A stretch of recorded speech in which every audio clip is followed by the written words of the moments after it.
Grab your cup.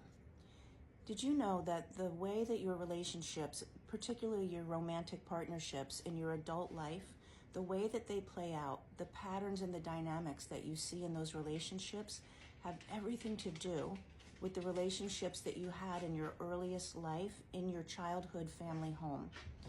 I think a lot of people don't realize that there's such a correlation, but if you think about it, the relationships from when you're little, with your parents in particular, and what exists in that household, those are the relationships that have the highest emotional charge to them, right? Those are the people that are the closest to you.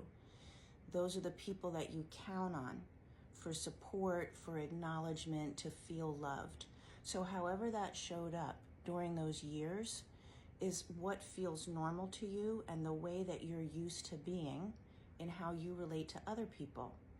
So what that means is when you are an adult and you have a partnership, the dynamics and the patterns in that partnership also have the highest emotional charge in your life. Yes, we have relationships with people that we work with.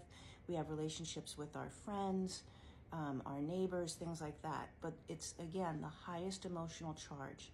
The people that you count on for acknowledgement, to feel loved, to understand you, where you want to feel safe. So it's very, very similar, a romantic partnership and early childhood home relationships, parental relationships, okay? So look at the patterns that you have in your relationship. Is there a lot of slamming doors? Is there not talking to each other? Is there a lot of blame and accusation, pointing fingers at each other? Is there bursts of anger or prolonged silences? What does it look like when there's conflict? What are you always trying to do in that relationship in order to get yourself to feel how you want to feel?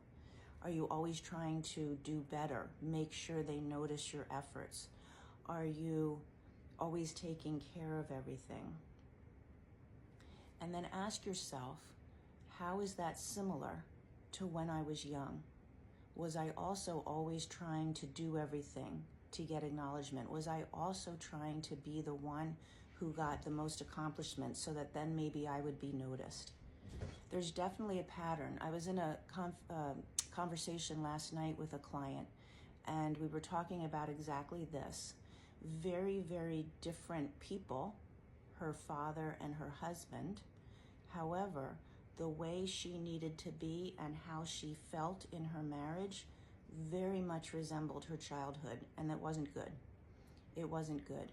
So she didn't really think about that her husband was similar to her father, but the way that they interacted, the way that there was blame, the way that there was accusations, the way that they resolved conflict or didn't resolve conflict, she just kept herself quiet, was very similar. In my own life, the way that my relationships have played out, very similar to how I felt as a child in my own household. And the different relationships that I've been in, very, very different people, very different circumstances, which is why I always thought, oh, this one's different, because it seemed really different. But you know who wasn't different? Me. I still had the same ways of coping. I still looked to feel the same. I still knew the same patterns. And when I picked someone, I subconsciously picked someone who would fit that pattern in some way until I broke the pattern. So that's the key. Breaking your own patterns from your past is the best way, the fastest way, I would say, to break the patterns in your current life in all other areas. Because you're the one bringing those patterns. You're the one who's finding familiarity and comfort. Even if you don't like how it's going, it feels familiar and comfortable.